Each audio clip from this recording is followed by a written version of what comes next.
Rachel Featherstone, you were taking some of Labour's seats that we talked about losing in places like Carlisle, South Tyneside, Sunderland. But was it a positive vote or a protest vote? No, it was a positive vote.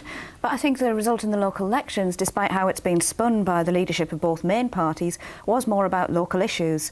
It was about the destruction of the green belt. It was about things like children's services, rubbish problems and things like that.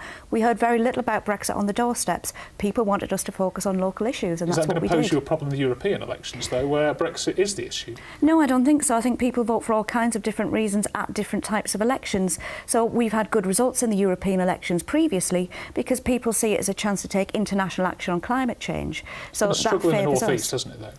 It has in the past, but we think things are changing, and certainly in the last elections in 2014, we were something like 0.7% behind the Lib Dems in this region. Rachel Featherstone, Change UK is a threat you didn't face at the local elections. They didn't have candidates up here. Aren't they looking to mine a similar sort of voter, aren't they? Remainers who want a new form of politics, perhaps want to get away from Westminster parties? I think they're looking for a new kind of voter, but I'm not sure that they'll be able to get it. They have one thing on offer, which is a people's vote. Well, our parties also are offering a people's vote, but we have so much more. Well, we have so much more on our policy agenda. We have climate change. We have an end to austerity. We want to combat inequality. And Change UK aren't really making waves about anything but a second referendum. So if you're a Remainer, you're looking to vote tactically. If you vote for your party, possibly Change UK as well, you split that Remain vote. Actually, the Liberal Democrats have got the biggest electoral base here. A Remainer voting tactically will vote Liberal Democrat if they want a Remain MEP. I don't think that's necessarily the case, because under the D'Hondt system, if you split the vote between the parties, there's actually a chance that you could get more Remain MPs, the way that Remain Not in the MEPs. North East. It might be true in other regions, but in the North East, because there's only 3 MEPs. But in the North East, we're also looking to attract Labour Remainers who've gone away from Labour because of their confused stance on Brexit, and they still haven't forgiven the Liberal Democrats for their stance on austerity, their role in the coalition, and their backtracking on tuition fees. So we think we're in a better position to attract those voters than the Lib Dems are.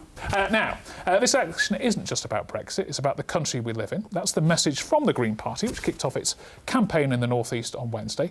Now, they believe we need to stay within the EU to help protect the environment and tackle climate change. And they hope to build on the growing interest generated by the Extinction Rebellion protests, you can see here, which saw cyclists taking to the Tyne Bridge to disrupt traffic and a mass die-in in Newcastle city centre. Rachel Featherstone, you were one of the dead bodies in there, I believe. I was, yes. This is a region many thought was probably a tough one for the Greens to crack. Is that changing? I think it is, yes. We had our first 4 councillors elected in the North East at the local elections. We're seeing new members join every day. And we think that people are really waking up to the dangers of climate change. It's happening much faster than anyone thought it would. And the scale and the speed of what we should really be calling climate breakdown are much greater than our governments are letting on.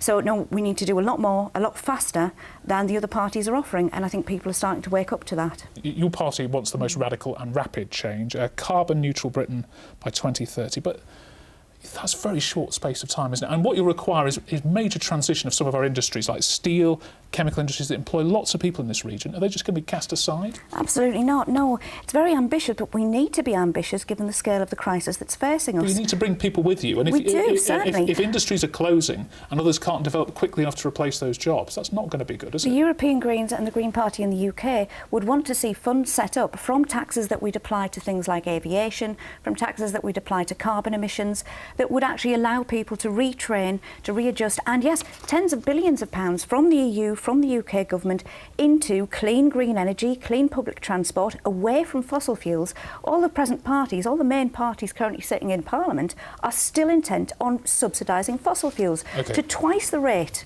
of renewable energy, and that cannot continue. We can use that money to fund new jobs.